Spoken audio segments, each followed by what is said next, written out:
नमस्कार दोस्तों, life change channel में स्वागत है। आज हम बात करने वाले हैं लक्ष्मी माँ की कहानी का। लक्ष्मी जी बहुत समय हुआ पृथ्वी का विचरण किए हुए मैं पृथ्वी पर भ्रमण हेतु जा रहा हूँ। स्वामी, मैं भी आपके साथ पृथ्वी पर चलूंगी। प्रिय, मुझे तो धरती पर मानव जाति के कल्याण हेतु जाना है। आप मेरे साथ वहां जाकर क्या करेंगी? मैं बस आपके साथ पृथ्वी पर जाकर जाना चाहती हूँ। आपके बिना यह बैकुंठ में अकेले क्या करूँगी?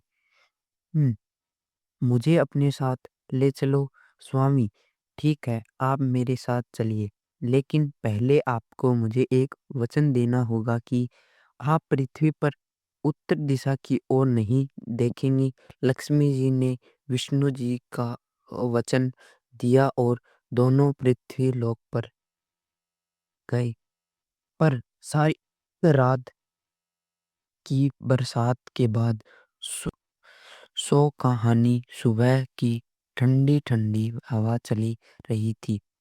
हर तरफ हरियाली थी, बहुत मनोरक दर्शन था। देवी में अपने कम से कम उत्तर दिशा की ओर जा रहा हूँ।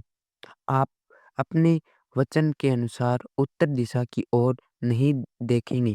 प्रभु, मुझे याद है, मैं यही आपकी इंतजार करूंगी। आप जल्दी आए। आप भगवान विष्णु वहां से चले आई। माता लक्ष्मी मनोहर दर्शन देखते हुए भगवान विष्णु से किया जाना वह भूल गई और उत्तर दिशा की ओर चली गई।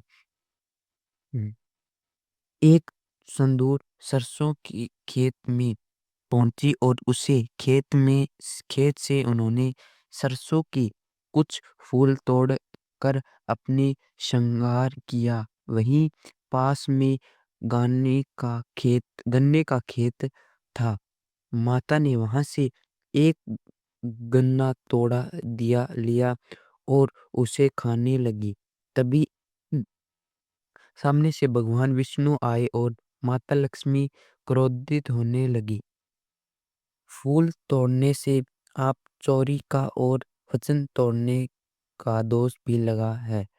लेकिन उन्होंने अपने भूल का एहसास था। उन्होंने भगवान विष्णु से क्षमा मांगी। प्रभु, मेरे अपराध के क्षमा कर नहीं देंगे।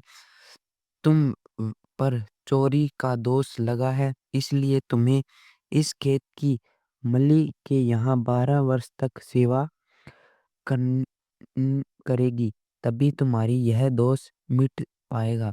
माता लक्ष्मी ने भगवान विष्णु की बात म- मान ली। भगवान विष्णु उसी समय अंतर धैर्य होकर बैकुंठ लोक चले गए। तब माता लक्ष्मी ने अपना सर्वरूप एक गरीब औरत का बयान और खेत में मिलकर यह पहुंच गई। खेत का मालिक बहुत गरीब था। उसके पास बस एक खेत ही था और एक टूटी फूटी झोंपड़ी थी, जिसमें वो अपनी पत्नी और 4 बेटियों के साथ रहता था। माता लक्ष्मी साधारण स्त्री के रूप में माधव के पास पहुंची। भाई, मेरे नाम लक्ष्मी है, कृपया मुझे कोई कम दे दे दो काम दे दो। मैं तुम्हारे क्या क्या दूं? मैं तो बहुत खुद 2 वक्त की रोटी बड़ी मुश्किल से जुटा पाता हूँ। भाई, मैं कोई दिनों की भूखी हूँ। मेरी देखभाल करने वाला कोई नहीं है। मुझे अपने पास रख लो भाई, मुझे अपने पास रख लो। हम्म लक्ष्मी जी की यह बात सुनकर माधव को उन पर दया आ गई। बहन, मेरी कमाई से हमारे घर बड़ी मुश्किल से चलता है। यदि मेरे 4 ही जगह 5 बेटियां हो तो भी हम गुजारा कर ही लेते। यदि तुम हमारी साथ गुजारा कर सकती हो तो मेरे परिवार के साथ रह सकती हो। माधव की पत्नी भी उसी की तरह दयालु थी। माता लक्ष्मी का अपने घर में उन दोनों ने खुले दिल से स्वागत किया।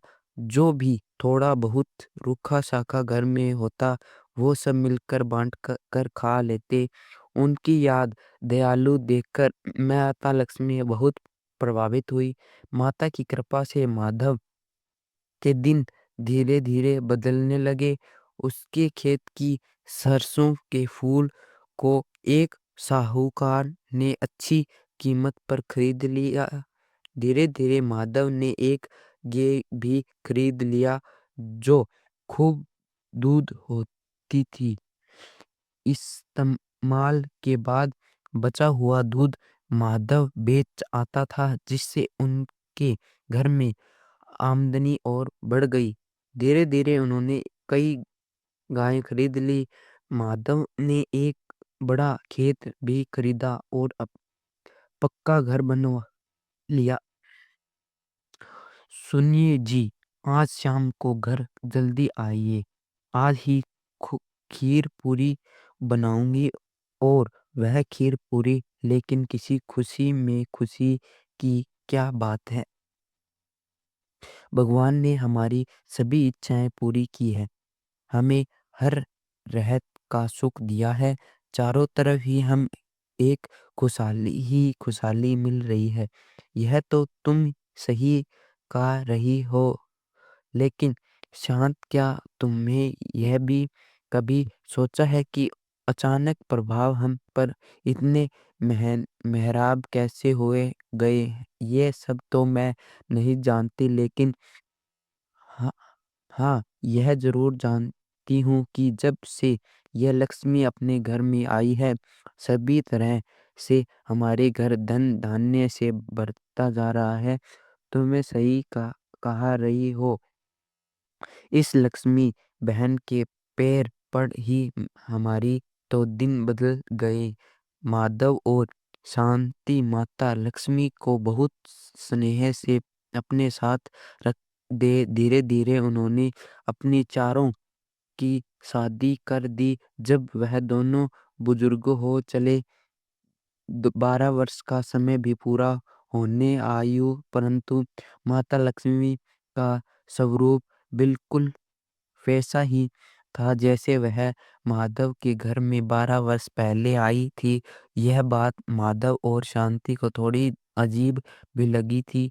एक दिन जब माधव अपने खेतों से वापस घर आ रहा था, तब उसने देखा कि उसके घर में बाहर खूब गन्ने में सजी हुई लाल कपड़े पहनी एक औरत खड़ी है। यह दो देख तो वह चौंक गया। प- पास आकर देखा तो वह पहचान गए कि यह तो लक्ष्मी है जो उसकी घर में रह रही थी। तभी वह भगवान श्री हरि विष्णु प्रकट हुए, जो मोहन लक्ष्मी ने अपने साथ ले जाने आए। उन्होंने देखते ही माधव साथ जोड़कर भगवान विष्णु के आगे खड़ा हो गया। हे प्रभु, आप यह मुझसे गरीब के घर मेरे तो भाग्य खुल गए। प्रभु, भाग्य खुल गए। प्रिय माधव, मैं तुम्हारे घर में रह रही ये तो पत्नी लक्ष्मी को अपने साथ वापस बैकुंठ लेने में ले जाने आया हूँ। ऐसा कहकर कर मैं सुनकर माधव को बहुत दुख हुआ कि मैंने लक्ष्मी, मुझे क्षमा कर दीजिए माता, मैं नादान था, मैं आपको पहचान ना सका, मैं सजा का भागी हूँ। आपने मेरे घर पर जूठे बर्तन धोए, साफ सफाई करीमा की सुखी हुई आपको रूखी सूखी खिलाता रहा। मैंने मुझे क्षमा करे दीजिए। मच्चाम कर दीजिए। नहीं माधव, वह सब लक्ष्मी का ही दोस्त था, जिसे मिटाने के लिए वह तुम्हारे घर में आई थी। तुम दुखी मत हो। जब माता लक्ष्मी प्रभाव विष्णु के साथ जानने लगी, तब माधव उन्हें रोक लगा। नहीं, मैंने लक्ष्मी, अब तो आपको ऐसे ही यहाँ से जाने नहीं दूँगा।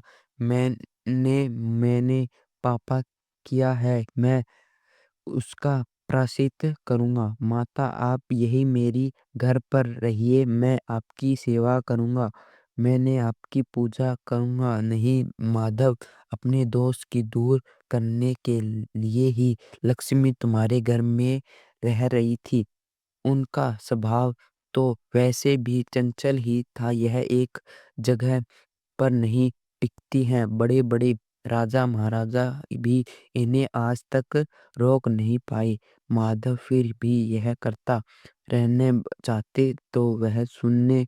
धनतेरस के दिन तुम अपना घर अच्छे से अच्छे कर यात्री में घी का दीपक जलाएं, तब मैं तुम्हारे घर मांगू और तुम्हें मेरी पूजा अर्चना करनी। जो ज्ञान माता जैसे आपने कहा है वैसे ही करूँगा।